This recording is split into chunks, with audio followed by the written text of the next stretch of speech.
আসসালামু আলাইকুম হাজিরিন। আজকে দেখাচ্ছি হচ্ছে কেমন রোদ। এখানে মানুষ শুধু শুনছে রোদ। আমার মোবাইলে ডিসপ্লে ফেটে যাচ্ছে। আমি আমার হাত এখানে এভাবে রাখলে পর বুঝতে হয়তো বুঝতে পারা সম্ভব না। এটা আমি করছি মানে এখানে মনে হয় জ্বলে যাচ্ছে। এখন মানে কত 45-46 ডিগ্রি সেলসিয়াস দুপুর 2টা বাজে।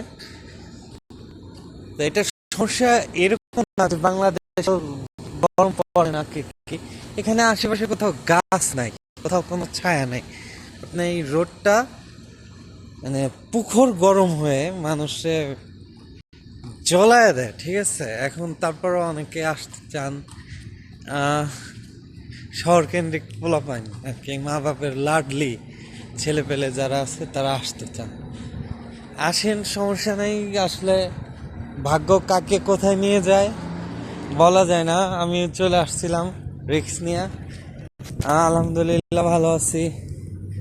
তবে ভাবে চিন্তা আর কি, ঠিক আছে, যে যাই করুক এটা অবশ্যই ভালো ভাবে চিন্তা। আপনি এই রোদে আসা হয়তো কষ্ট করতে পারবেন, কাজ করতেছেন, এর ভিতরে কাজ করতেছেন, কাজ করার পরে আপনি দিনের পর দিন কাজ করতেছেন, আপনার স্যালারিটা পাচ্ছেন না, এই একটা প্রবলেম।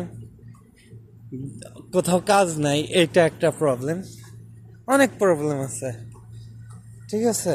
তো এইগুলো মোকাবেলা করার সক্ষমতা নিয়ে আসেন আর আল্লাহর উপর ভরসা করে। আসলে অনেকের হয় না পরিস্থিতি এরকম যে না আমার বাঁচতে হলে যাইতেই হবে, যেরকম আমার পরিস্থিতিটাও আমি মনে করছিলাম এরকম হয়ে গেছে। ভেবে চিনতে ভাইয়া সৌদি আরবে আসার সিদ্ধান্তটা যদি কেউ না নিতে পারেন সেটা সবচেয়ে ভালো। পৃথিবীর অন্য যে কোনো জায়গায় যাইতে পারেন, তারপরেও যদি সৌদি আরবই অপশন থাকে আসেন। খেলা হোক, দেখা যাক কে জিতে কে হারে। তবে অবশ্যই জেতা হারার বাইরে আমি সবার জন্য দোয়া করি। আমি খোদার কসম বলে বলতেছি, আমার মনে হচ্ছে আমার হাত পা পুড়ে যাচ্ছে। আমার এই টাইমে মানে বাজার করতে যাইতে হচ্ছে তো দোকানে, তো এই জন্য আর কি যাওয়া, ঠিক আছে। সবসময় ধরেন যে আমি একটু ঠান্ডা পরিবেশের ভিতরে কাজ করি থাকি, এই জন্য আমার হয়তো পোল্ট্রি মুরগির মতন বলতে পারেন। যাই হোক, সবাই সবারটা ভালো বুঝে। এখানে হচ্ছে গাছগাছালি নাই তো যে আপনাকে একটু বাতাস দিবে, এই ধরনের সমস্যাটার জন্য গরমটা আর একটু বেশি প্রখর।